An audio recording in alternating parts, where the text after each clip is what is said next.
오늘은 세례 요한에 대한 이야기를 같이 해보려고 합니다. 이사야 40장 3절에 이렇게 말씀합니다. 외치는 자여 소리여 이르되 너희는 광야에서 여호와의 길을 예비하라. 사막에서 우리 하나님의 대로를 평탄하게 하라. 이 말씀은 이제 오늘 본문 3절에도 인용이 되어 있는 말씀이기도 합니다. 이 예언의 말씀들은 다 메시아의 오심에 앞서서 엘리야나 아니면 외치는 자의 소리가 있을 것임을 예언한 말씀이죠. 그리고 이 말씀이 예언한 그 대상이 바로 오늘 우리가 이제 살펴보려고 하는 세례자 요한이다라는 거예요. 그런 세례 요한의 삶은 무척이나 특별했습니다. 오늘 본문 4절을 보면 이렇게 말하죠. 요한은 낙타털로 만든 옷을 입고 허리에 가죽 띠를 둘렀습니다. 그는 메뚜기와 들에서 나는 꿀을 먹고 살았습니다 라고 이제 말씀을 합니다. 요한은 그렇게 자기 눈앞에 놓인 그 하나님의 나라에 집중하면서 소박하고 거친 삶을 살았다는 거예요. 여러분, 이것이 세례 요한의 삶이었고 또 그의 사역이었습니다. 그리고 우리는 이런 요한의 삶을 통해서 몇 가지의 교훈을 깨닫게 되는데 오늘 그것을 이야기해 보고자 합니다. 하나는 우리도 세례 요한처럼 예수님을 온전히 믿어야 되고 또 온전히 믿을 수 있다는 확신을 가지게 되는 거예요. 여러분, 중요한 것은 요한은 예수님을 믿었다는 사실입니다. 그리고 말씀과 같이 그의 길을 온전히 예비하고 준비한 선지자의 삶을 살아내었어요. 오늘날 많은 신앙인들은 믿음을 가지고 신앙생활하는 이유를 자신의 복과 성공에서 찾으려고 합니다. 오늘 내가 주님을 믿고 신앙생활하는 이유는 주님이 나의 삶과 인생의 성공에 도움이 되리라고 판단하기 때문에 믿는 거예요. 같이 비교를 한다라는 거지. 그래, 내가 믿는 게 안 믿는 것보다 복될 것 같아, 더 잘 될 것 같다라는 판단이 선다라는 거죠. 근데 보세요, 그런 생각 가운데 세례 요한의 삶을 보면 어떻습니까? 그는 소위 잘 믿어가지고 성공한 인생, 흥한 인생이 아니라 잘 믿어서 실패한 인생, 잘 믿었더니 엉망이 되어버린 삶을 살게 되었어요. 그 당시라고 모두가 다 광야에서 살고 낙타털옷 가죽 허리띠를 띠고 살았던 거 아니에요. 그 당시에도 누군가는 멋진 옷을 입고 그럴듯한 집에서 좋은 환경에서 살던 사람들이 많았던 시대였습니다. 그래서 사실 오늘 세례 요한의 이런 모습은 굉장히 거룩해 보이고 굉장히 좋아 보이는 모습이긴 하지만 사실 내가 담고 싶은 삶의 모습은 아닌 것 같아요. 솔직하게 그런 마음이 드는 거죠. 신앙적으로 보면 대단한 삶이고 거룩한 삶이었지만 내 삶은 아니었으면 하는, 솔직하게 세속적인 눈으로 보면 비참한 인생 아니었냐는 거예요. 그러면 왜 세례 요한이 그런 삶을 살았던 것인가? 그런 삶이 좋은 줄, 아니 또 자기가 살게 될 그런 삶이 거친 줄 몰랐던 무지한 사람이었기 때문일까? 그건 아니에요. 오직 그것은 그에게 그런 삶을 선택할 만한 온전한 믿음이 있었기 때문입니다.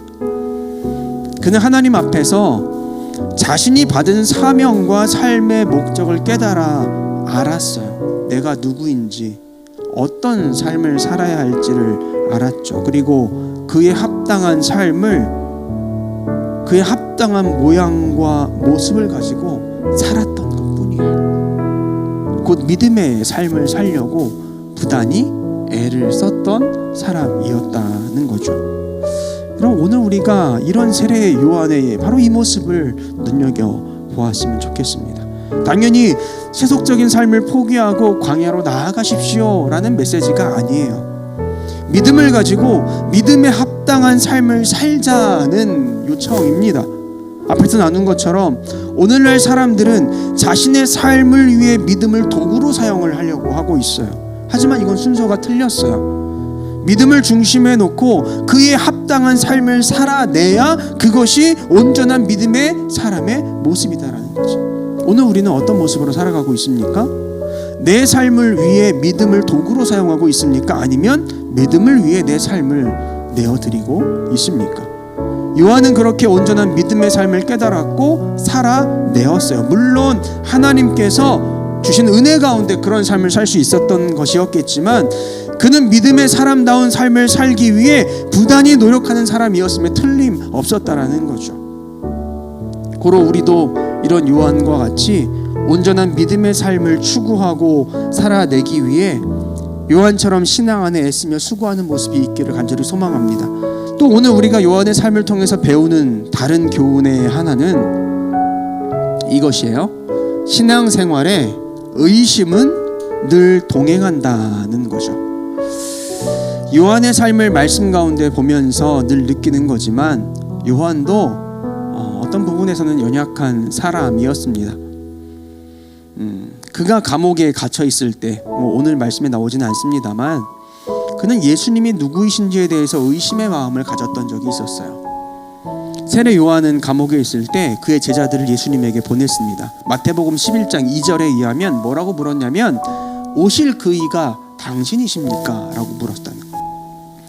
그때 주님은 요한이 보낸 제자들에게 이렇게 말씀하셨어요. 요한에게 가서 내가 사역하면서 일어났던 기적의 일들과 복음이 전파되어 나아가는 일들을 그냥 있는 그대로 전하라고 말씀을 하셨습니다. 그러면서 중요한 말씀을 하시는데 마태복음 11장 6절에 보면 이렇게 이야기해요. 누구든지 나로 말미암아 실족하지 아니하는 자는 복이 있을 거다라고 말씀하셨습니다. 마찬가지예요. 여러분 우리의 신앙의 여정에도 의심은 늘 존재하기 마련이에요. 그건 이상한 게 아니에요. 아무리 진지하게 믿음 생활을 하려고 해도 가끔씩 이해할 수 없는 일들과 문제들 앞에서 신앙을 고민하게 되고 마음이 흔들리고 믿음이 흔들릴 때가 있어요? 없어요? 여러분 우리에게는 있어요. 여러분 그럴 때 의심을 이길 수 있는 방법은 유일해요. 우리는 주님을 볼 수 있어야 하는 거죠. 요한이 주님의 사역과 말씀을 통해서 다시금 회복을 경험할 수 있었던 것처럼 오늘 우리도 주님이 누구신지 어떤 분이신지를 더욱 깊이 묵상하면서 말씀으로 그런 의심과 연약함을 이겨낼 수 있어야 한다라는 거예요. 여러분 우리는 무엇보다도 주님 붙잡고 믿음의 삶에 승리하는 모두가 될 수 있기를 축원합니다.